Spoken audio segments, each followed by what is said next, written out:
This is Morning Express that you're watching on this 26th day of April 2015. And thank you for staying here with us. And just like Sophia was mentioning, you might as well just stay here with us until we finish. Because by the looks of things, the traffic is really, really bad with our drainage system, of course, going amok and having several rivers that you may not have left yesterday as you were coming from church or wherever you spent your day. Like now, Imaradaima River currently that is causing a huge traffic snarl up on Mombasa Road. So if you're making your way to the airport, also do bear that in mind, that there is major traffic all over, mainly brought about by the traffic snarl up. So it looks like traffic is something we'll have to contend with for a while, given that if it's not the dramabouts, it is rain and the drainage system. But anyway, it's time for us now to have our lifestyle session.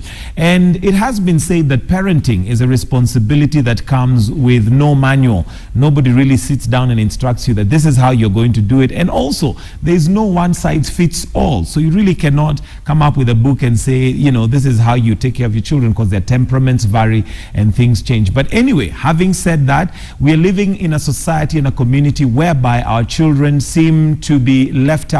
Look at the constructions that we have. I know one of the biggest problems that we have, especially in the urban centers, is accommodation. We have high-rise coming up, but they never seem to take into account that children grow up in these environments. Therefore, there is no space left for them to play. There is nowhere left for them to just be children. As a result, they have resorted to various ways of entertainment. Now, on Thursday, there was an article that was running where 37 children were arrested for being drunk and disorderly.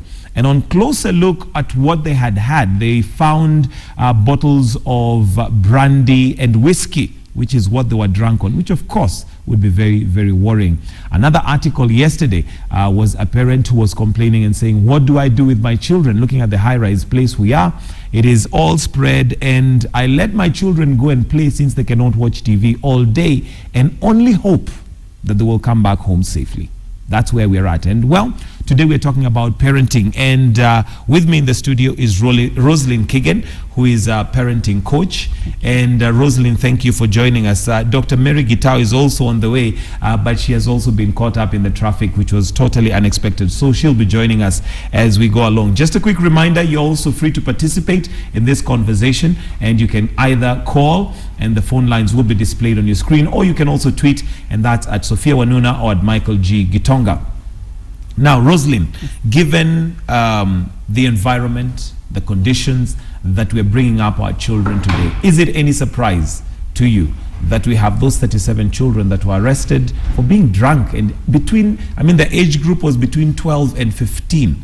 Some of us in the day and age we grew up, we only saw alcohol from a distance until you're 21. So are you surprised that this is happening? No, I'm not surprised.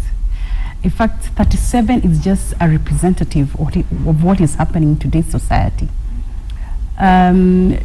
Children are getting into negative vices very early, just because of too much exposure and lack of parental involvement in their life. So 37, I think it's an eye-opener that as a society, as parents, we need to do something. Because we are going downhill. We're going downhill. Well, many parents may argue, because one of the things you've mentioned is parent involvement. Yes. They may argue, given the lifestyles we have today, just look at the traffic situation today. Yeah. One maybe probably had, I don't know what time you had to leave your house to be here by this time, but even if you're going to the office, you probably need to leave before maybe 5:30. So your children have not got up. Work till 5. It is not by any surprise you can get home at 8 after having left the office at 5. So really, at what point are we going to be involved with these children? What we do in our parenting class is, when we have parents coming in, we ask them to give us their program for the day.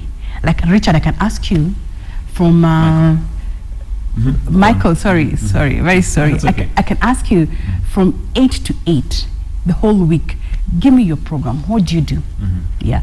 Are there things that are very important that you have to do? Are there things that are urgent? Are there some things in your life that are occupying you that you can do without and spend more time with your children?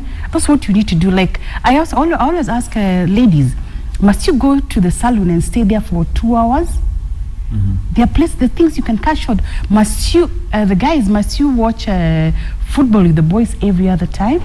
There are times you can cut off, and spending a time with your child doesn't need like a whole hour. Half an hour is 15 minutes is good enough to impact a value in that child. How often? 15 minutes at least. If you can do 15 minutes daily, if you can 3 times a week, yeah, it's enough to impact values in your child. And at the end of the day, everyone has an agenda for that, for your child. Everyone has the media has an agenda. The manufacturers of all these products, they have an agenda. Right. Yeah. The teacher has an agenda. His friends, they have an agenda. So whose agenda will you let into your child's life? Will you let everyone else or your agenda? Where would you say we've gone wrong as parents? Is it maybe in our priorities? Because at the end of the day, all the things that we do are seemingly important. None of them, it's rare that you'll find that somebody is neglecting their child. It does happen, but it's rare that you'll find them they're neglecting their child just, to be out there with the boys or with the girls. It's normally because Monday to Friday, it is such a tight schedule. Who do you value? Do you value the money you're chasing at, or do you value your child's life? Because at the end of the day, we are seeing children going into alcohol, into drug, into early sex. The money you're chasing is the money you're going to use in rehab or the cop station. The money you chase is what you're going to use when a child goes to hospital. So at the end of the day, I always ask parents, what is your value? What is the most important thing in your life? And why did God give you that child into your life? Okay, so is it our priorities that are wrong, or is it our value system? Thank you. Your priorities, as parents, our priorities are getting wrong. We are prioritizing more on wanting to look like we are making it, chasing after the money. I know we all want our children to have the best schools. We all want to stay in the best estates. We all want to dress up well and drive the best cars. But at what priority are we doing that? At the time that you're supposed to spend with your child, you want to go and look for, must you do an MBA at that time? That's what I always ask. Must you go for that promotion at that time? Especially at the affirmative age of 0 to 6. That's where values That's where the formation is done. All right, just to mention to those at home, what we're talking about today is parenting. And I remember there was a book that was once written, Parenting 101. And it's one of those things that, welcome into the studio, but it's one of those things that don't come with a manual. And where are we going wrong, given that our priorities seem to be misplaced? And according to what Rosalind has mentioned, what is it that you as a parent values more? Because at the end of the day, this child requires education. This child, you want them to have the best.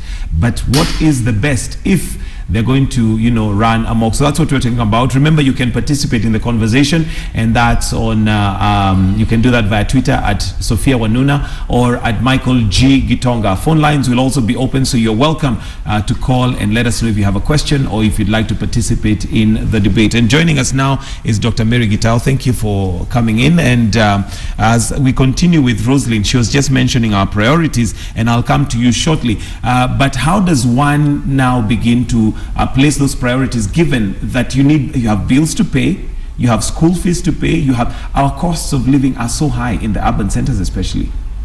You need to be intentional. What does that mean? Just be intentional as a parent. I mean, look at, I said earlier, look at your times. What are your priorities? Look at how you spend your time. Yeah? And look at the quality and the quantity time you want to spend with your child. And I've told you, it only takes about half an hour to instill values in that child, and that the child will change. But if you are 0% available for that child, who is instilling those values to your child? Who is instilling who is instilling the values? Yes, into your child. There's somebody else who's doing it. The house help might be doing it. At the end of the day, it's an empty box and somebody's filling that box. It's an empty check that somebody else is going to write. All right, let me bring in Dr. Mary Gitau here, who's a clinical psychologist. And I'd mentioned earlier that we have the case maybe on Thursday, and she has mentioned correctly that that's just a representative where we had 37 children arrested for being drunk and disorderly. Of course, this is something that is generational, because that's not something we'd have seen before. Are you surprised that that's happening? No, I'm not. Why not? For the fact that today, parents especially young parents, are too busy running after money or whatever else they are doing, they forget the most important part of their life. And that's the children. When we bring them into this world, it's a lifelong But the reason why, and you've mentioned correctly, it's the most important part of their lives. The reason why they are that busy is to take care of this child, to make sure that they have the best. Beautiful. But what is the best? Is the best making sure they have the gadgets, the newest model of everything? They have their computers, they have their iPads, they are busy in their rooms. And you're working so hard to bring in those. Where is you? Where is that time that you're supposed to spend with your child inculcating the values that we are missing today? And that's the challenge that we have today, that people get into parenthood unprepared. In my clinic, what I see often is people coming in and they don't know even why they got married. They have no idea, you have no idea what she needed. Is it an issue of how we are socialized today, or is it because the family broke down to a point where I know earlier on parents would mentor their children such that by the time you're getting married, you already have a good idea of what to expect. Exactly. Today that has changed. So is it that that family fabric has broken down to a point where it's no longer there? Almost saying completely. But I believe it's never too late. We can still salvage. The healing capacity of children is huge. This brain that we have, it's very malleable. And we can still salvage our children. Unfortunately, the aspect of prosperity, materialism, is getting over people's minds and forgetting that there is a generation to coming tomorrow. What kind of people will they be? What are we expecting? Okay. Rosalind, how important is parental involvement in the child, and at what stage is it critical? Parental involvement is very, very, extremely important, because if you have not involved as a parent, you've lost that generation in totality. Let me tell you something. Parents come for classes and they want to be the cool parents.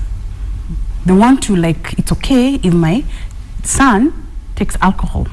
And this is a child who's 14, 15, and 13.